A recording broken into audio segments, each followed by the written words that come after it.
Hola, ¿cómo están? Mi nombre es Juan Camilo Peláez Ortiz y el día de hoy vamos a hablar de neumonía. Entonces, primero definamos qué es neumonía. La neumonía es la infección aguda del parénquima pulmonar y la vamos a clasificar dependiendo del sitio donde se infecte el paciente. Entonces puede ser una neumonía adquirida en la comunidad o una neumonía adquirida en el hospital. ¿Qué es una neumonía adquirida en la comunidad? Es una neumonía que se da en el paciente ambulatorio o que lleve menos de 48 horas hospitalizado o más de 7 días del egreso hospitalario. Y una neumonía adquirida en el hospital, entonces es que lleva más de 48 horas de haber ingresado al hospital o menos de 7 días de haber dado su egreso clínico. Frente a la epidemiología es importante destacar que tiene una incidencia de 1 a 11 por cada 1000 habitantes, que la mortalidad es cercana al 10% y es la causa infecciosa más común de hospitalizaciones en Estados Unidos. ¿Qué nos dice esto? Que es una infección muy frecuente. Y el factor de riesgo entonces más importante para que se presente es la edad, más de 65 años. Frente a la fisiopatología, la explicación más comúnmente aceptada son las microaspiraciones. Entonces, ¿qué es lo que ocurre? Hay una migración de la microbiota del tracto respiratorio superior al tracto respiratorio inferior. Antes se creía que el tracto respiratorio inferior era estéril. Hoy en día cada vez hay más evidencia de que no, y que por el contrario comparte la microbiota del tracto respiratorio superior, es muy similar. Entonces hay aumento de la migración de estos microorganismos, sumado a que no hay una gran capacidad de aclaramiento de estos microorganismos, es decir, de expulsarlos del tracto respiratorio inferior. Normalmente hay mecanismos como el aclaramiento mucociliar, la tos, los fagocitos mismos que eliminan las bacterias y los microorganismos del tracto respiratorio inferior y la respuesta inmune adaptativa. Cuando esto falla, entonces va a, mul- va a multiplicarse la microbiota pues, que está en el tracto respiratorio inferior, invade el alvéolo, va a producir una respuesta inflamatoria y esta respuesta inflamatoria me va a producir ocupación alveolar y esa ocupación alveolar me va a producir los síntomas. Entonces, tanto los síntomas ventilatorios porque se está alterando el intercambio del alvéolo, el intercambio gaseoso, tanto los síntomas pues como consolidativos que son los que vamos a ver, la placa de tórax, lo que vamos a percutir como mate, lo que vamos a auscultar, que vamos a ver pues más adelante. Frente a la etiología, entonces hay bacterias, virus y hongos. Las bacterias las vamos a clasificar dependiendo del patrón clínico que nos presente. Hay tres patrones clínicos, el típico, el atípico y el viral, que ya vamos a ver cada una de sus características. De las bacterias me pueden generar un patrón típico, que es el patrón clásico de neumonía, que las bacterias que me lo van a ocasionar son Streptococcus pneumoniae, Haemophilus influenza, Staphylococcus aureus, Streptococcus del grupo A, Moraxella catarrhalis, anaerobios o gram negativos. Y hay una presentación atípica que me la van a causar Mycoplasma pneumoniae, Chlamydophila pneumoniae, Legionella, Chlamydia psittaci, tularemia, la fiebre Q que es producida por Coxiella burnetii. ¿Qué otros microorganismos podemos tener además de bacterias? Hongos como Histoplasma, Cryptococcus, Coccidioidomicosis, Paracoccidioidomicosis, Pneumocystis y Aspergillus. Virus como influenza, rinovirus, coronavirus, virus sincitial respiratorio y adenovirus. Y bueno, entonces ya sabemos cuáles pues, son como en general los agentes. Importante que el neumococo, el estreptococo neumonía es de los más frecuentes, el más frecuente a nivel mundial. Hay unos factores de riesgo para agentes específicos, es decir, en base a estos factores voy a pensar yo en un microorganismo específico. Ejemplo, para el neumococo resistente a las penicilinas, vamos a pensar en una neumonía por este neumococo en pacientes mayores de 65 que hayan usado betalactámicos en los últimos 3 meses, alcoholismo, múltiples comorbilidades, inmunosupresión, que estén expuestos a menores en un centro de cuidado diario u hogar infantil. ¿Qué nos hace pensar que la etiología de la neumonía sea enterobacterias, que residan en hogar geriátrico, que tengan una enfermedad cardiopulmonar de base, uso reciente de antibióticos, comorbilidades del paciente o disfagia o aspiración? ¿Qué nos hace pensar en pseudomonas? Una enfermedad pulmonar de base, terapias con esteroides, antibiótico de amplio espectro por 7 días o más días en el último mes y malnutrición.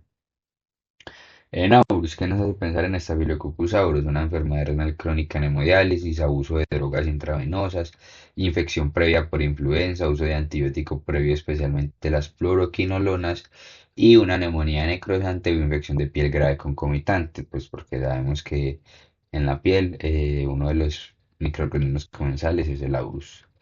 La legionela, que nos hace pensar en legionela, fumadores, jóvenes con comorbilidades, síntomas gastrointestinales y neurológicos concomitantes y enfermedad grave con compromiso multiorgánico.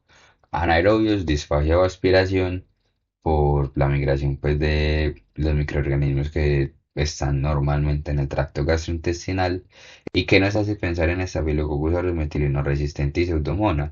Aislamiento previo en el último año, hospitalización reciente en los últimos 90 días, antibiótico terapia reciente igualmente en los últimos 90 días y la epidemiología local. Por ejemplo, en Estados Unidos es mucho más frecuente el Staphylococcus aureus metilino resistente. En Colombia no es tan frecuente, pero pues hay que tenerlo en cuenta, pero lo normal no es encontrar un Staphylococcus aureus que sea resistente. Clínica, entonces la clínica que vamos a tener la podemos clasificar en dos, en los síntomas respiratorios y los síntomas sistémicos. Los síntomas respiratorios entonces pueden ser tos, disnea, expectoración y alteración en la auscultación. Y los síntomas sistémicos entonces pueden ser fiebre, taquipnea, taquicardia, cianosis y alteración del estado de conciencia. Importante que puede haber complicaciones. ¿Cuál es la más frecuente? Sepsis, una neumonía, una sepsis de foco pulmonar. También puede haber dolor torácico, otras infecciones respiratorias. Y aquí es muy importante mencionar el síndrome consolidativo, que van a ser los hallazgos que se dan por la ocupación alveolar. ¿Qué hallazgos podemos tener? Entonces, a la percusión vamos a tener matidez. Cuando percutimos al paciente en su tórax, vamos a sentir mate donde está la consolidación. A la auscultación, entonces podemos escuchar estertores, vamos a tener pectoriloquia o egofonía, que es que le ponemos al paciente el fonendoscopio cuando lo estamos auscultando los pulmones. Le pedimos que susurre una frase y vamos a ser capaces de escuchar esa frase a través de la auscultación pulmonar. Sí, esos son como los hallazgos del síndrome consolidativo, que nos habla de que hay una consolidación que vamos a comprobar pues, en la placa de tórax que veremos a continuación. Lo que les mencionaba entonces, hay tres tipos de patrones de presentación clínica en neumonía: típico, atípico y viral. Ya sabemos cuáles son las bacterias que causan el típico, el atípico y ya sabemos cuáles son los virus principalmente involucrados. El inicio de la neumonía típica va a ser aguda y grave con una respuesta inflamatoria sistémica. Vamos a ver a los rayos X el síndrome de la consolidación y vamos a tener el síndrome consolidativo que les mencioné. Pero si es una neumonía atípica o viral, va a ser un inicio insidioso. En la clínica, entonces no va a ser una clínica tan clara, no van a tener una consolidación franca. La típica en los rayos X podemos ver un compromiso del parénquima pulmonar y van a tener manifestaciones extrapulmonares. La viral va a tener el antecedente de síntomas respiratorios en el paciente y el atípico puede tener, dependiendo de la etiología, manifestaciones extrapulmonares como micoplasma neumonía, anemia hemolítica y meningitis bulosa. Y Legionella pneumófila pueden tener hiponatremia y elevación de las transaminasas. Imágenes, entonces, en la imagen de la izquierda podemos ver aquí una consolidación en el lóbulo superior derecho. También podemos ver aquí un patrón de broncograma aéreo que es pues como característico. Y en la imagen de la izquierda, entonces, podemos ver una consolidación en el lóbulo inferior derecho. Importante que, pues esto es como el hallazgo de la consolidación, entonces este paciente probablemente tengan el síndrome consolidativo de la matidez a la percusión, la auscultación con los hallazgos que ya dijimos. Ya sabemos entonces cómo las generalidades y cómo vamos a diagnosticarlo con la clínica y con la imagen. Pero ahora, ¿cómo vamos a evaluar a este paciente? ¿Qué estratificación vamos a hacer para definir su hospitalización o si tiene criterios de UCI o si se puede ir para casa? Hay dos estrategias principales que son las más comúnmente utilizadas: el CURB 65 y el índice de severidad de la neumonía, PSI. Entonces, el CURB 65 es un Son las siglas pues de 5 puntos muy importantes. Entonces la confusión, la uremia, que sería un boom de más de 20, la R de frecuencia respiratoria más de 30, la B de una sistólica de menos de 90 o una diastólica de menos de 60 y el 65 es de más de 65 años. Si nos enfrentamos a un paciente que tenga ninguno o que tenga un punto, hace parte del grupo uno. Estos pacientes tienen baja probabilidad de mortalidad del 1,5%. Entonces, esos pacientes pueden ser manejados de forma ambulatoria. Si nos encontramos con un paciente del grupo 2, que va a ser los que tienen 2 puntos, por ejemplo, confusión y frecuencia respiratoria aumentada, estos tienen una mortalidad del 9,2%. Tanto estos como el grupo 3 deben ser manejados intrahospitalariamente.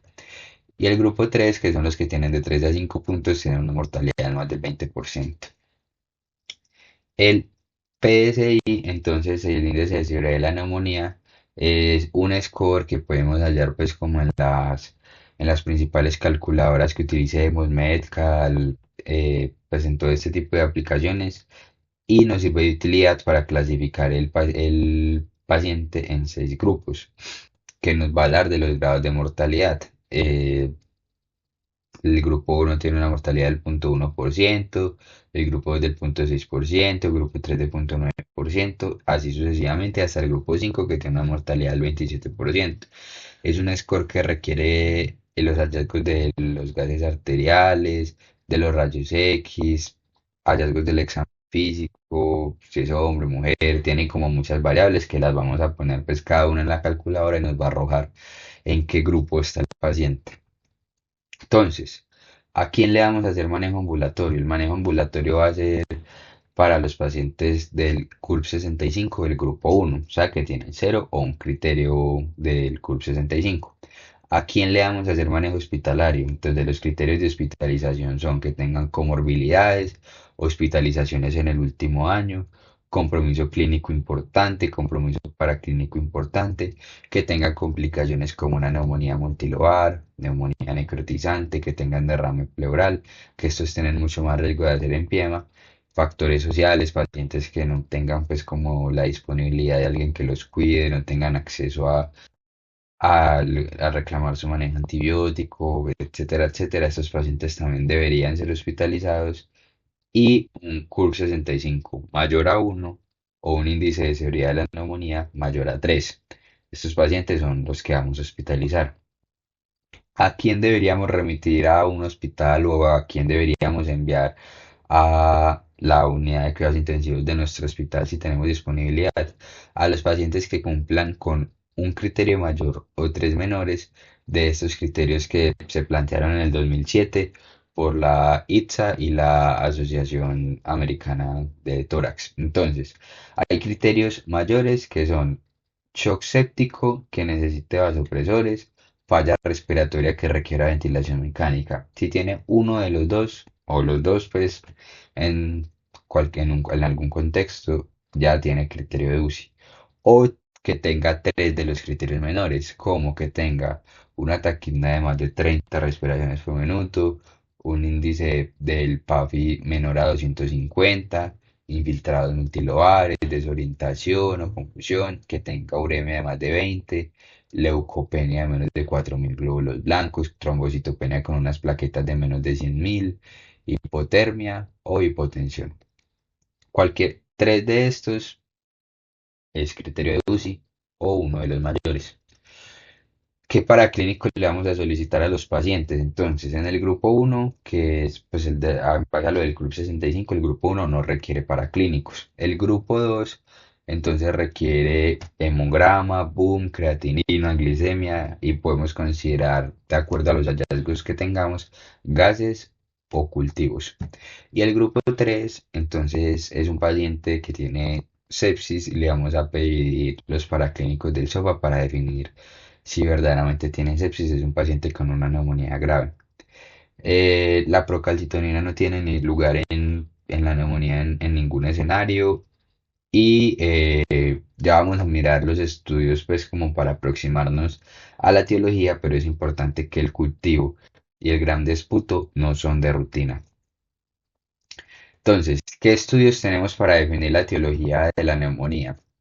Gran cultivo, esputo y hemocultivo, los vamos a pedir a quienes entonces, a los pacientes con neumonía grave, riesgo de estafilococcus aureus metilino resistente, pseudomonas o de acuerdo a criterio clínico, que son entonces pacientes que están muy malucos, que tengan antecedente de POC, pacientes inmunosuprimidos, pacientes que considero que sería mejor aislar el microorganismo, se les pide. Importante que para el esputo hay unos criterios que son los criterios de Murray-Washington para que sea una muestra adecuada del esputo, para que sea válido tanto el gram como el cultivo de este. El antígeno urinario de Legionella y neumococo, ¿a quién se lo vamos a pedir? A pacientes que tengan nexo epidemiológico de Legionella o que tengan neumonía severa y la detección del virus de influenza por pruebas de amplificación de ácidos nucleicos lo vamos a ver en pacientes con neumonía grave y comorbilidades significativas como el sistema cardiovascular, respiratorio o que tenga inmunosupresión. Estas son las pruebas para definir la etiología que basadas en la guía del 2019 de la ITSA con la ATS. Eso. Ahora el manejo. Entonces, en un paciente que ya sabemos que es una enfermedad frecuente, ya sabemos entonces cómo lo vamos a diagnosticar, cuál es la presentación clínica, cuáles son los hallazgos en la imagen, ya sabemos cómo vamos a definir si el paciente se puede ir para su casa, si se puede hospitalizar o si requiere intervenciones de cuidado crítico. Después de eso, entonces iniciamos el manejo. Entonces, primero el soporte inicial, entonces hacemos el ABCDE, que siempre se hace en urgencias, oxigenoterapia si tenemos una hipoxemia con una saturación menor al 92%, líquidos si lo requiere, tromboprofilaxis, terapia respiratoria que nos ayuda con el manejo de las secreciones, monitorización de los signos vitales y si es un paciente con una neumonía grave que le pedimos los paraclínicos para el SOFA y encontramos que está séptico, pues nos vamos a el manejo de sepsis con la guía de Survival Sepsis y todo lo que esto implica. ¿Qué manejo antibiótico empírico le vamos a dar a nuestros pacientes con neumonía? Entonces, está primero aclarar que estas recomendaciones que voy a dar son basadas tanto en la guía colombiana de neumonía como en la guía americana y en el artículo más reciente de JAMA del 2024. Entonces, en un paciente que es un CURP 65 de uno, es decir, un paciente que se puede manejar ambulatorio, le vamos a poner amoxicilina, que esa sería nuestra primera opción. Le pondríamos dosis de 500 a 1 gramo cada 8 horas. Y en un paciente entonces hospitalizado, entonces dependiendo del grado de severidad que presente nuestro paciente, le vamos a poner el antibiótico. Para un paciente con neumonía moderada, entonces lo ideal sería ponerle ampicilina sulbactam 1,5 a 3 gramos cada 6 horas y reevaluarlo a las 48 horas. Si tiene una evolución tórpida, si no vemos que está evolucionando, añadimos claritromicina, 500 miligramos cada 12 horas. Es común ver que estos pacientes inician con ampicilina sulbactam más claritromicina, pero la indicación para los pacientes que tengan neumonía moderada es iniciarlo y reevaluar a las 48 horas para ver si requiere claritromicina o no. Para la neumonía grave, ampicilina, sulbactam más claritromicina. Entonces, sí, estos pacientes se ameritan los dos antibióticos de inmediato. Si tenemos un paciente con riesgo de pseudomonas, iniciaríamos piperacilina tazobactam. Si tenemos pacientes con riesgo de Staphylococcus aureus metileno resistente, vancomicina o linezolida. ¿Cuánto tiempo de antibiótico vamos a dar? 5 a 7 días. Y si tenemos pacientes que tengan alergia a betalactámicos, podríamos utilizar doxiciclina, macrólidos o quinolonas respiratorias. Si el paciente no mejora, tenemos que considerar los siguientes escenarios. Primero, descartar una comorbilidad que enlentezca su mejoría. Segundo, mirar posibilidad de infecciones que no estén cubiertas por nuestro manejo antibiótico empírico, como por ejemplo gérmenes no comunes como tuberculosis, nocardia, actinomisis o aspergillus. Que los microorganismos a los que nos estemos enfrentando sean resistentes o que sea una complicación como abscesos o empiema. Y dentro de este checklist, pues como queríamos hacer si el paciente no mejora, hay que considerar la etiología no infecciosa como neoplasias, autoinmunidad o una neumonía en organización. Bueno, ¿cómo vamos a hacer la transición de la terapia intravenosa a la vía oral en un paciente hospitalizado? Entonces, ¿cuándo la vamos a iniciar? Cuando un paciente tenga ausencia de confusión, debe tener todos estos criterios para poder hacer la transición. Ausencia de confusión, que tolere la vía oral, que no tenga fiebre, esté estable hemodinámicamente, no tenga taquipnea, esté saturando bien al ambiente o con una cánula nasal de bajo flujo, o en su defecto, un paciente pues, que ya tenga una patología pulmonar de base que revuelva sus requerimientos basales. En estos pacientes podemos iniciar la terapia por vía oral y le podemos dar alta para terminar su manejo antibiótico por vía oral en la casa a pacientes que estén estables, que ya están presentando antibiótico por vía oral. Les debemos brindar educación y recomendarle la vacunación en adultos de influenza y neumococo. Bueno, eso es todo. Espero sea de utilidad para ustedes y muchas gracias.